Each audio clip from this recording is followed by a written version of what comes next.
Pessoal, bom dia, tudo bem com vocês? Vamos então, prosseguindo aí o nosso conteúdo. Após concluirmos, o grupo dos vírus, o único grupo que não tem reino, depois de vermos um pouco sobre as características, a reprodução, a importância, vamos então agora adentrar o estudo dos reinos, começando pelo reino Monera. Bom, cada reino nós deveríamos começar falando das características gerais.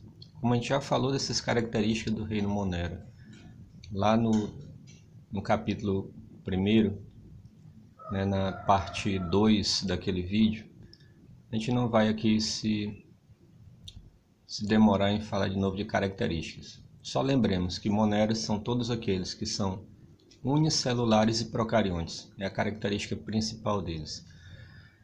Vamos partir então a partir da classificação. Também já falamos lá naquela tabela, quando a gente falou das características dos moneras, que eles são divididos em 3 grupos, que são eles pela ordem: as arqueobactérias, também chamadas de árqueas, as bactérias, o grupo principal, e as cianobactérias. Então esses 3 grupos aí formam o reino Monera. A iniciar pelas arqueobactérias. O que é esse grupo? São considerados, talvez, as bactérias, o grupo de moneras mais antigos que existe, proveniente dos primórdios do nosso planeta. Um tempo onde o nosso planeta era praticamente inóspito à maioria dos seres vivos.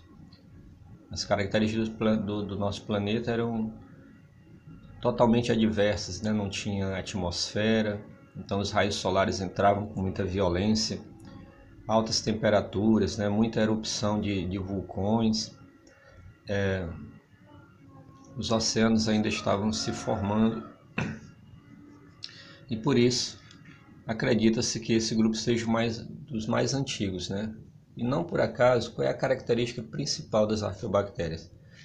Elas incluem, então, micro-organismos que estão adaptados a ambientes extremos, de condições aparentemente incompatíveis com a vida. Ou seja, as arqueobactérias são organismos que têm a característica de viver em ambientes onde nenhum outro ser vivo é capaz de sobreviver. Muito parecido com o que era o ambiente do nosso planeta lá no início, há bilhões de anos atrás. Então, essa é a principal característica desse grupo. Vivem em condições, em locais inóspitos, de condições aparentemente incompatíveis com a vida, onde outros seres vivos não seriam capazes de sobreviver. Vamos ver então alguns exemplos, Pelos exemplos dos lugares onde essas arqueobactérias são encontradas, elas então são classificadas.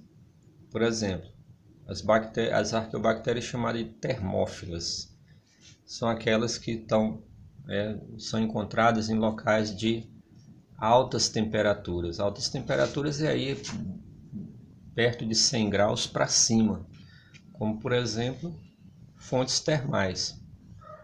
Aqui no Brasil e em várias outras partes do mundo existem exemplos de lugares onde a água brota de grandes profundidades da terra a altas temperaturas, de 80 graus para cima, Como por exemplo, nós temos uma cidade aqui no Brasil chamada Caldas Novas, em Goiás, que é conhecida pelas suas fontes termais, Algumas delas de temperaturas tão altas que não dá nem para encostar. E ali existem arqueobactérias. Então, ambientes como esse, de altíssimas temperaturas, outros seres vivos não são capazes de sobreviver. Outro exemplo são as halófilas, do grego halos, sal, são então arqueobactérias que vivem em altas concentrações salinas, Por exemplo, o caso do Mar Morto, que é chamado de mar, mas na verdade é um lago, Que tem uma concentração de sal 10 vezes maior do que a concentração de sal do oceano. E o que acontece? Ali não tem vida, E os seres vivos, por exemplo, um ser humano que mergulha naquelas águas, ele não afunda, ele boia devido à grande quantidade de sal. mas no entanto ele tem que mergulhar e sair e se banhar automaticamente com água doce para tirar aquele excesso de sal. Então, nessas águas do Mar Morto são encontradas arqueobactérias, um local onde outros seres vivos, como peixes e assim por diante, não são capazes de sobreviver. E por último nós temos as metanogênicas.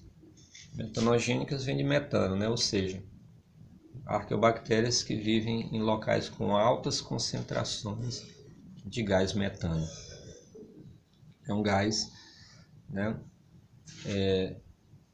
tóxico. Onde é que esse gás é encontrado? Principalmente em locais pantanosos e, por exemplo, no estômago de ruminantes, como bois, né, cavalos e assim por diante, onde a concentração de gás metano é muito grande. Essas arqueobactérias também são encontradas nesses lugares. Então, basicamente, sobre essas arqueobactérias é isso. São micro-organismos que estão adaptados a ambientes extremos de condições incompatíveis com a vida. Outros seres vivos não são capazes de sobreviver ali. E esses lugares onde são encontrados é o que dá a classificação deles, né? Altas temperaturas, elas são chamadas de termófilas, altas concentrações de sal, halófilas, altas concentrações de gás metano, metanogênicas, certo? Bom, o segundo grupo é então aquele que é o mais conhecido de todos nós, as bactérias. Sobre as bactérias, então, nós podemos dizer que, primeiro, esse grupo engloba o maior número de espécies, né, conhecidas e descritas, né? Segundo, é um grupo que está de seres vivos, de micro-organismos, que está presente em todos os ambientes. Quando a gente fala aqui de todos os ambientes, nós estamos falando tanto de ambiente aquático como ambiente terrestre. Nós estamos falando em todos os ambientes no sentido de que onde você pensar, bactérias vai estar. As bactérias estão na nossa pele, estão nos objetos, estão nos utensílios, estão no chão, estão nas paredes, né? Onde nós imaginarmos, essas bactérias estão, ok? Estão dentro do nosso organismo, né? E assim vai. Outra característica, elas são de vida livre, né? Podem viver sem depender de um outro ser vivo, mas no entanto, elas podem ser encontradas vivendo em simbiose, sim, de juntas, bios, de vidas, né? Unidas a outras vidas, outros seres vivos. E quando elas se unem a outros seres vivos, elas podem apresentar características mutualistas, ou seja, ela é um benefício para outro ser vivo, assim como outro ser vivo também é um benefício para a bactéria. Então é uma via de mão dupla, né? Ambos são beneficiados. Nós vamos ver isso lá na importância. Agora, elas são muito comuns por serem parasitas, ou seja, elas se beneficiam do outro organismo, mas o outro organismo é prejudicado. Isso se chama parasitismo. Também vamos ver lá na parte da importância. E uma última característica também das bactérias, dentre as muitas que a gente poderia falar, é que elas têm importância tanto ecológica como econômica. Vamos deixar para falar isso também lá na parte da importância também. As bactérias têm grande importância ecológica, como também grande importância econômica, tá? Partindo para a estrutura, né? Estrutura corporal, né? Entre aspas. Nós vimos que os vírus, né, são uma estrutura muito simples, um capsídeo de proteínas e um ácido nucleico. Olha a diferença agora para as bactérias, já que é um organismo celular, formado por célula. De fora para dentro, o que tem na estrutura de uma bactéria?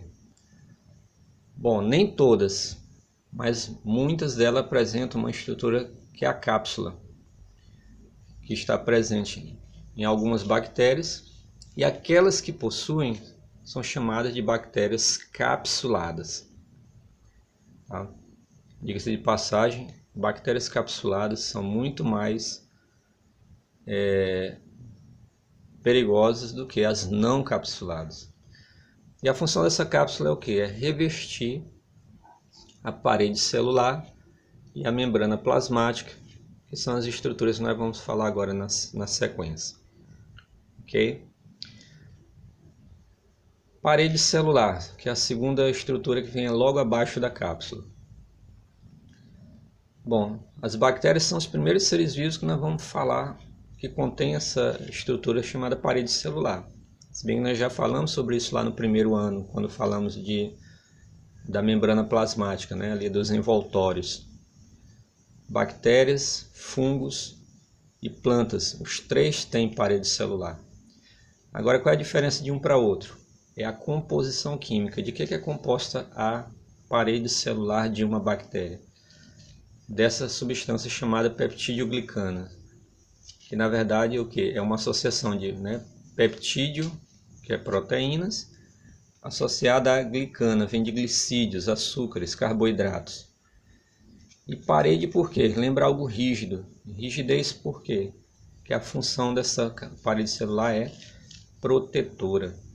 Protetora em que sentido? Muitas bactérias vivem em meio aquático. Se elas vivem em meio aquático, tem mais água fora do que dentro. Pela osmose, qual é a tendência? Essa água entrar. Se essa água entra demais, a célula aumenta muito de volume e iria tender a quê? A inchar até explodir. Mas essa parede extremamente rígida protege disso acontecer. Terceiro elemento, que está abaixo da parede celular, a membrana plasmática, que já falamos disso lá no primeiro ano. Membrana plasmática, que é de natureza lipoproteica, lipídios e proteínas, e tem a função de quê? De delimitar a célula e controlar a entrada e a saída de substâncias. Nós vimos que é uma das poucas características que existe tanto na célula procarionte, no caso aqui das bactérias, como na célula eucarionte dos demais seres vivos. Agora, partindo para a parte interna da bactéria, nós temos os ribossomos. É a única organela existente na célula procarionte, como no caso das bactérias. Nós já vimos isso também no primeiro ano. Qual é a função dos ribossomos? Síntese, produção, fabricação de proteínas. É a função única dos ribossomos. Então, dentro da bactéria, a função dele é produzir proteínas. Depois vem o material genético, que é nada mais nada menos do que o DNA. Esse DNA que se encontra, já vimos também no primeiro ano, misturado ao citoplasma, pela ausência da carioteca. Por isso que, no caso dos moneras, como as bactérias, eles não têm núcleo, mas eles têm nucleóide. Devido esse DNA, ele está totalmente misturado ao citoplasma.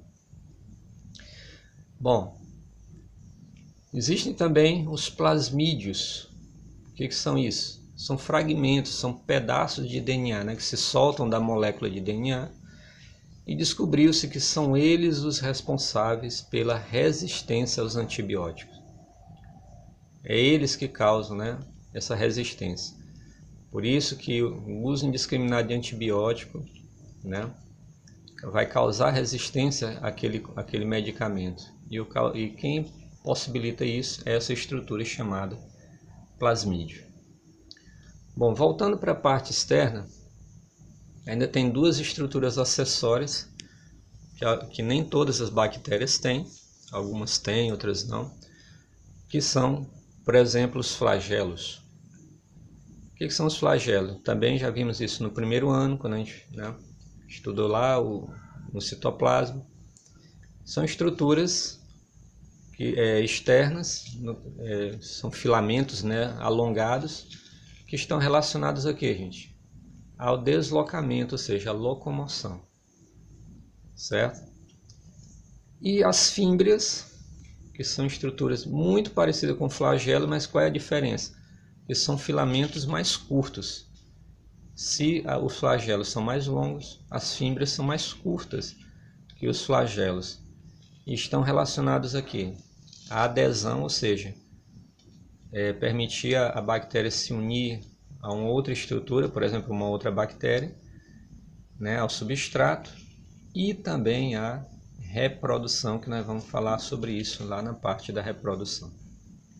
Então esses são os elementos que formam a estrutura de uma bactéria, como a gente vê então aqui nesse esqueminha, né, de fora para dentro. Então eu tenho aqui a cápsula, a parte mais externa, em verde. Em amarelo aqui, né, eu tenho a parede celular. Em vermelho seria a membrana plasmática. Lembrando que a cápsula, né, nem todas as bactérias têm, algumas têm e são chamadas de capsuladas, que não têm são chamadas de não capsuladas. Dentro da bactéria nós vamos ter os ribossomos, função de síntese de proteínas, o nucleóide, que é o DNA, molécula de DNA, né, que controla todas as funções da bactéria, inclusive a reprodução. Os plasmídeos, os pedaços de DNA que tem essa função de dar resistência aos antibióticos. E os flagelos, né, os filamentos mais longos, relacionados à locomoção, as fímbrias, os filamentos menores relacionados à adesão a substratos e também à reprodução. Por fim, vamos falar, né, concluir esse vídeo para não ficar muito alongado, vamos falar dos tipos morfológicos de bactérias. Morfológico, formas. Nem todas as bactérias têm a mesma forma, o mesmo formato, né? O mesmo desenho corporal. São 4 tipos morfológicos. O primeiro deles, que é o mais comum, que é o que mais se observa nas bactérias, é o tipo Coccus, que é essa forma arredondada, né? Uma forma esférica. E esses cocos eles podem estar isolados, né? Separados uns dos outros, mas eles também podem ser encontrados agregados, formando colônias. E quando eles formam colônias, eles então podem apresentar diversos tipos, como por exemplo, os diplococos, né? Di de dois cocos unidos, né? Como a gente vê aqui. Eles podem se unir, né? Formando as tetra de 4, ou seja, 4 cocos, formando como fosse um quadrado. Eles podem se unir em 8 cocos, formando o que a gente chama de sarcinas, uma forma cúbica, né? Tem 4 na frente, 4 lá atrás, formando como fosse um cubo. Os streptococos, do grego strepto, em fila, são cocos em fileira, então eles ficam unidos um ao lado do outro, formando uma fileirinha. E os estafilococos, do grego estáfilo, significa em cacho, ou seja, cocos em forma de cacho, né? Forma um agregado, lembrando-se um cacho de uvas, por exemplo. Então esse é o tipo mais comum de bactérias, os tipos cocos. O segundo mais comum são os bacilos. Tem essa forma de bastonete, né? Uma forma mais comprida, certo? Esses bacilos podem ser também isolados, encontrados separados uns dos outros, mas alguns poucos podem formar colônias, como é o exemplo aqui dos streptobacilos, né, que são bacilos em fileira, né, streptofileira. Temos ainda a forma chamada espirilos, né, ou espiroquetas, que tem uma forma espiralada, né, uma forma em espiral, são bactérias em forma de espiral. Por último, os vibriões, que tem essa forma de vírgula, né? Uma forma assim curvada, lembrando uma vírgula. Alguns autores dizem que os vibriões são tipos de bastonetes em forma de vírgula, né? Essa forma encurvada, né? Que é o caso, por exemplo, do vibrião colérico, né? Causador da cólera. Ok, gente? Próximo vídeo, então, a gente fala do terceiro grupo, que são as cianobactérias, e também fala da reprodução e da importância. Ok? Fiquem com Deus. Até o próximo.